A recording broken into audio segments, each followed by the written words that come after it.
રાત્રે આ કામો ભૂલથી પણ ન કરશો, ઘરમાં દુઃખ અને ગરીબી આવે છે.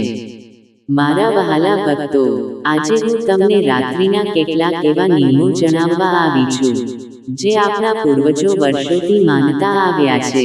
આ નિયમો માત્ર અંધશ્રદ્ધા નથી, પણ જીવનને સુખી, શાંત અને સમૃદ્ધ બનાવવાના માર્ગ છે. ભક્તો, રાત્રિનો સમય માત્ર આરામ માટે નથી. રાત્રિનો સમય આધ્યાત્મિક ઉર્જાનો સમય છે.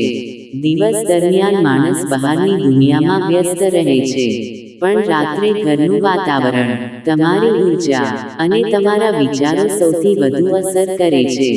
એટલા માટે જ શાસ્ત્રોમાં કેટલાક કામ રાત્રે કરવા મનાઈ કરવામાં આવી છે.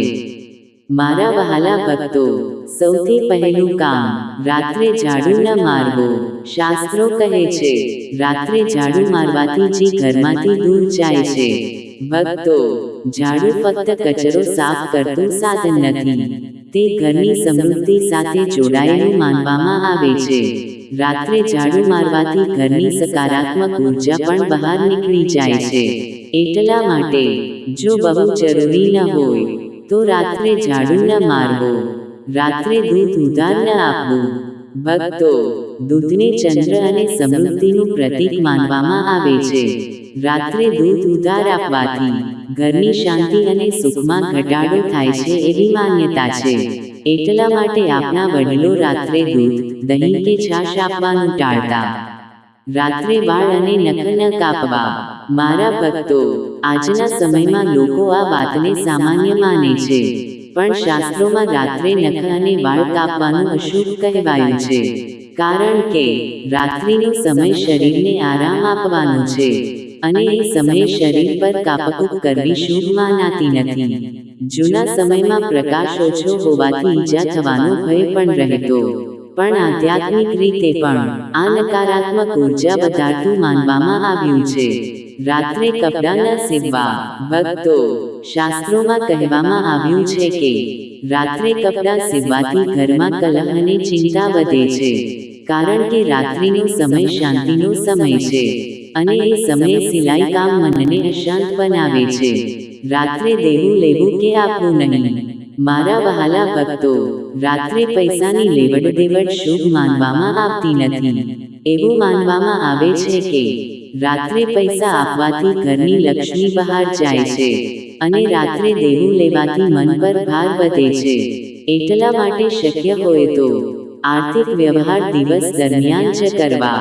રાત્રે ઝઘડો ન કરવો. ભક્તો, ઘરમાં સૌથી વધુ નકારાત્મકતા ત્યારે આવે છે, જ્યારે રાત્રે ઝઘડા થાય છે. રાત્રે બોલાયેલા કડવા શબ્દો મન પર ઊંડો ઘા મૂકે છે, અને પછી એ જ વાતો સંબંધોમાં અંતર લાવી દે છે. મારા ભક્તો, જો મતભેદ થાય તો રાત્રે શાંતિ રાખો. સવારમાં શાંત મનથી વાત કરો, કારણ કે રાત્રે ગુસ્સામાં લેવાયેલા નિર્ણયો ઘણી વખત ખોટા નીકળે છે. ઘરમાં અવ્યવસ્થા ન રાખવી. રાત્રે સૂતા પહેલા ઘરને શક્ય હોય એટલું વ્યવસ્થિત રાખો, કારણ કે ગંદકી અને અવ્યવસ્થા નકારાત્મક ઉર્જાને આમંત્રણ આપે છે. જ્યાં સ્વચ્છતા હોય છે, ત્યાં માતા લક્ષ્મીનો વાસ થાય છે. ખોટી વાતો અને નિંદા ન કરવી. મારા વહાલા ભક્તો, રાત્રે ખોટી વાતો, નિંદા અને બીજાની બુરાઈ કરવાથી મન અશાંત રહે છે, અને અશાંત મન ધીમે ધીમે દુઃખ અને તણાવ તરફ લઈ જાય છે. ભક્તો, રાત્રે સૂતા પહેલા ભગવાનનું નામ લો. જય માં ખોડલ, જય માં મેલડી. આ નામ તમારા મનને શાંત કરશે. મારા વહાલા ભક્તો, આ બધા નિયમોનો સાચો અર્થ ડર નથી, પણ જીવનમાં શિસ્ત, શાંતિ અને સકારાત્મકતા લાવવાનો છે. જે ઘરમાં નિયમ હોય છે, ત્યાં સુખ રહે છે. જે ઘરમાં ભક્તિ હોય છે, ત્યાં માતાની કૃપા રહે છે. તો આજથી આ વાતોને જીવનમાં ઉતારવાનો પ્રયત્ન કરો, અને વિશ્વાસ રાખો, માતા તમારી દરેક મુશ્કેલી દૂર કરશે. હું હંમેશા તમારી સાથે છું.